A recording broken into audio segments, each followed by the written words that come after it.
近期，上海发布了 Baru-baru ini, Shanghai merilis buletin statistiknya untuk tahun 2024. Hingga akhir tahun, populasi permanen kota ini mencapai 24,8 juta jiwa, turun 72 ribu dari tahun sebelumnya. Yang patut dicatat, populasi penduduk non-pribumi turun di bawah 10 juta untuk pertama kalinya, berkurang 230 ribu jiwa. Sementara itu, populasi dengan registrasi rumah tangga resmi justru meningkat 166 ribu. Menurut statistik resmi, sejak 2019, populasi Shanghai secara konsisten berada di atas angka 24,8 juta. Jadi, untuk kota metropolitan sebesar itu, penurunan 72 ribu seharusnya tidak terlalu terlihat, bukan? Tapi apakah memang demikian? Saya sudah cukup lama berada di Shanghai, dan sulit untuk tidak menyadarinya. Orang-orang jauh lebih sedikit dibandingkan beberapa tahun lalu. Tempat-tempat yang dulunya penuh sesak, seperti East Nanjing Road, sangat ramai hingga hampir tidak mungkin untuk berjalan. Sekarang jalanan terasa jauh lebih sepi. Bahkan Hashai Middle Road, yang dulunya ramai dengan pejalan kaki, terasa sepi. Toko-toko yang biasa saya kunjungi, sudah tutup. Banyak toko tutup, kosong, dan tidak ada yang menyewanya. Itu memberitahu Anda sesuatu. Lebih sedikit orang yang datang ke Shanghai untuk bekerja atau berwisata. Kota ini, salah satu yang terbesar di China Selatan, memiliki sekitar 24 juta penduduk permanen. Beberapa adalah penduduk lokal atau pemilik rumah, tetapi banyak yang dulunya adalah pekerja sementara atau pelancong. Dan sekarang penurunan populasi itu tampaknya mencerminkan tren yang lebih dalam di seluruh China. Angka kelahiran menurun dan orang-orang menghilang. Jadi, bagaimana kehidupan para pekerja di Shanghai tahun ini? Di satu komunitas perumahan dengan sekitar 120 rumah tangga, 56 diantaranya memiliki seseorang yang menganggur atau sedang menunggu pekerjaan. Itu tingkat pengangguran jauh lebih tinggi dari angka resmi 4,2%. Gedung-gedung perkantoran praktis kosong. Pusat perbelanjaan, jumlah pejalan kaki sangat sedikit.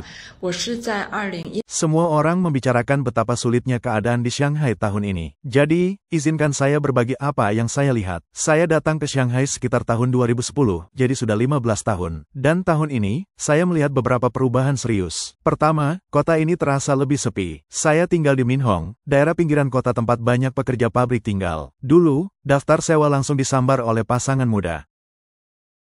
Tapi tahun ini, bahkan daftar yang sudah dipasang selama berminggu-minggu tidak bisa menemukan penyewa. Dan kereta bawah tanah, ya, masih ramai, tapi tidak padat seperti dulu. Saya belum pernah tidak bisa naik kereta api sekalipun tahun ini. Dan itu perubahan besar dari sebelumnya. Dia juga menyebutkan hal lain. Dulu saat dia bekerja dekat Chongsa Road, ada mall bernama Printemps tempat dia dan rekan kerjanya selalu makan siang. Dulu selalu ramai. Anda harus antre. Sekarang, tidak ada antrean, tidak ada keramaian, dan sebagian besar toko di dalamnya sudah tutup. Pusat makanan hampir mati dan orang asing sudah pergi.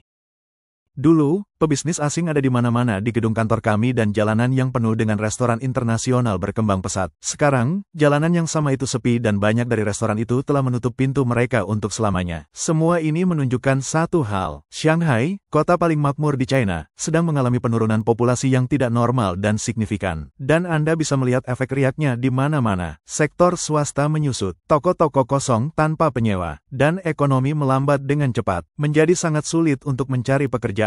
Di jalanan Shanghai, tanda-tanda penurunan ada di mana-mana. Seorang netizen mengabadikan pemandangan ini tepat di sebelah rumah sakit Raijen di pusat kota. Bisakah Anda percaya ini? Ini adalah jantung Shanghai, tepat di samping rumah sakit Raijen, dan lihatlah etalase toko-toko ini. Barisan demi barisan, semuanya kosong. Ini benar-benar mengkhawatirkan. Dan sayangnya, inilah gambaran Shanghai saat ini.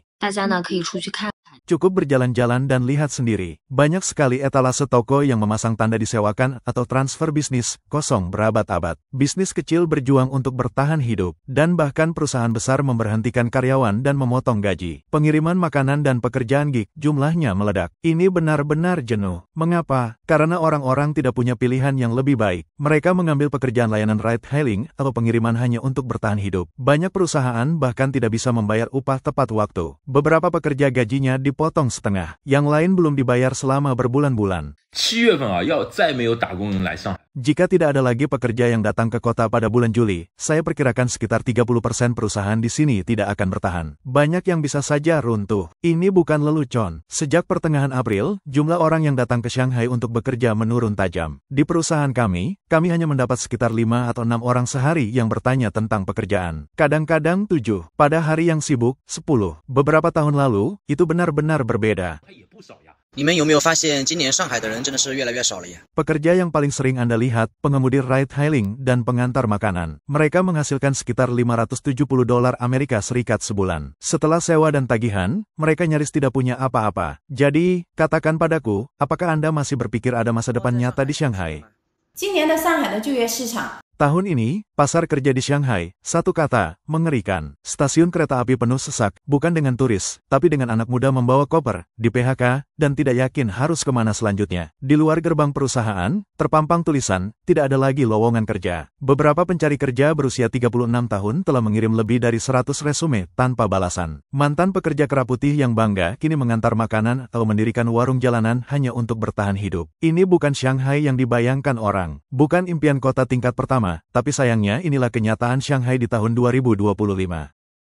上海今年又少了100万人。 Saya tidak tahu apakah Anda merasakannya juga, tapi dalam bidang pekerjaan kami pasti melihat perubahan. Sangat sulit untuk mendapatkan pekerjaan yang layak saat ini. Hampir tidak mungkin menemukan pekerjaan yang benar-benar cocok. Jadi, ini saran saya. Jika Anda bisa masuk ke pabrik yang lumayan, pergilah saja. Jangan duduk menunggu kesempatan yang lebih baik. Dengan pasar kerja yang suram ini, banyak orang sudah berkemas dan kembali ke kampung halaman mereka. Itulah mengapa tahun ini, baik itu toko buah di pojok, kios buah, atau restoran, semua orang mengatakan hal yang sama. Jauh lebih sedikit orang di sekitar. Jadi, kemana mereka semua pergi? Aman untuk mengatakan bahwa penurunan populasi Shanghai tidak melambat. Seorang netizen merangkumnya dengan sempurna. Shanghai tetaplah Shanghai, tapi bertahan di sini terlalu sulit. Harga rumah yang melonjak, pendapatan yang menyusut, pekerjaan kera biru yang menghilang, dan PHK massal di bidang keuangan. Semua itu mendorong para pengejar impian keluar dari kota. Netizen lain menunjukkan akar masalahnya. Pasar kerja Shanghai semakin memburuk. Pekerjaan sulit didapat dan gaji sangat rendah. Tidak cukup untuk menutupi biaya hidup dasar.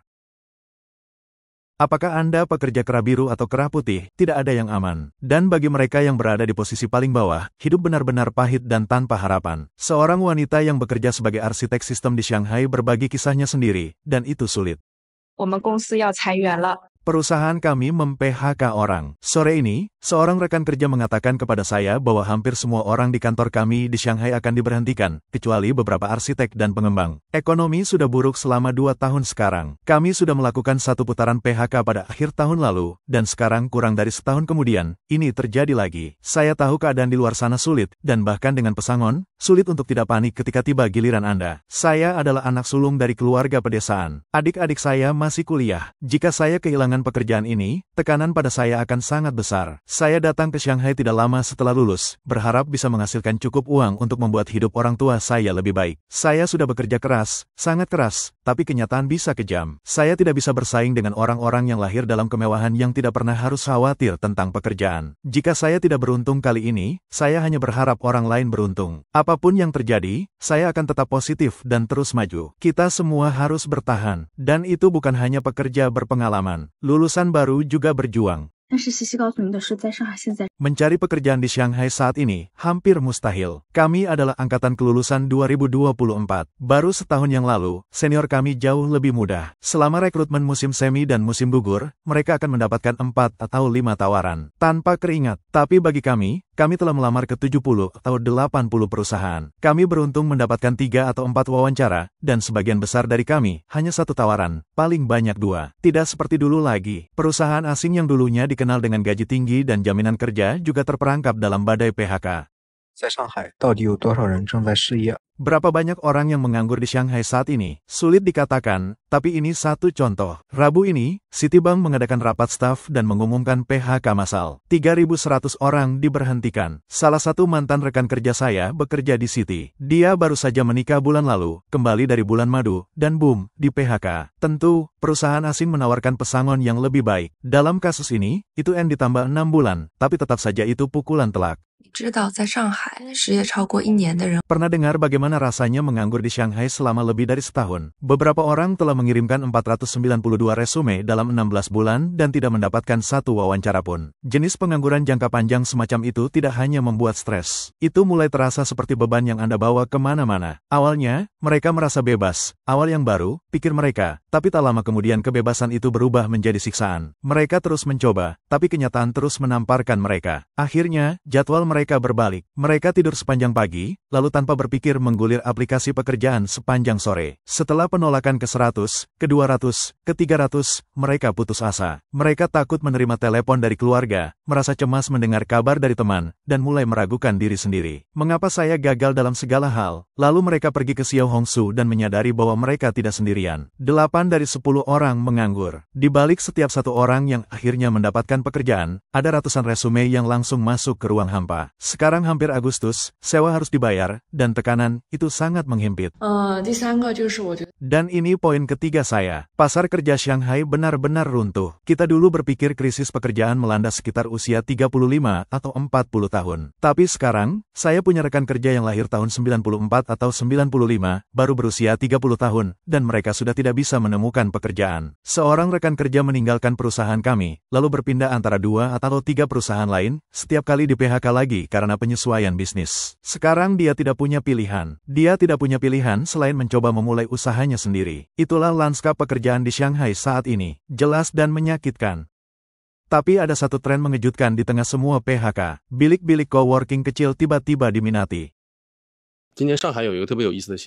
Tahun ini, saya melihat sesuatu yang menarik di Shanghai. Perusahaan saya pindah, jadi saya sudah mencari ruang kantor. Banyak tempat coworking terlihat bagus, didekorasi dengan baik, nyaman. Tapi begini, mereka punya bilik-bilik kecil yang hanya cukup untuk 1 atau 2 orang. 3 orang bahkan tidak bisa masuk. Dan coba tebak, setiap bilik itu ditempati. Orang-orang di dalamnya fokus, sibuk, bekerja keras. Saya tidak bisa tidak bertanya-tanya, siapa mereka? Ternyata mereka mungkin adalah orang-orang yang di PHK selama beberapa tahun terakhir. Ini adalah orang-orang yang dulunya bekerja di perusahaan yang layak, tetapi sekarang tidak dapat menemukan pekerjaan yang sesuai dengan gaji mereka sebelumnya dan tidak ingin menerima yang lebih rendah. Jadi, mereka mencoba melakukan pekerjaan mereka sendiri. Mereka punya sedikit uang pesangon dan mereka menggunakannya untuk menyewa kantor-kantor kecil ini. Mengapa coworking? Karena rasanya mereka masih pergi bekerja membuat mereka tetap dalam pola pikir yang benar. Banyak orang yang tidak bisa menemukan pekerjaan mulai merasa tidak ada harapan yang tersisa. Mari kita bicara tentang kenyataan. Di Shanghai, harga rumah rata-rata lebih dari $10.000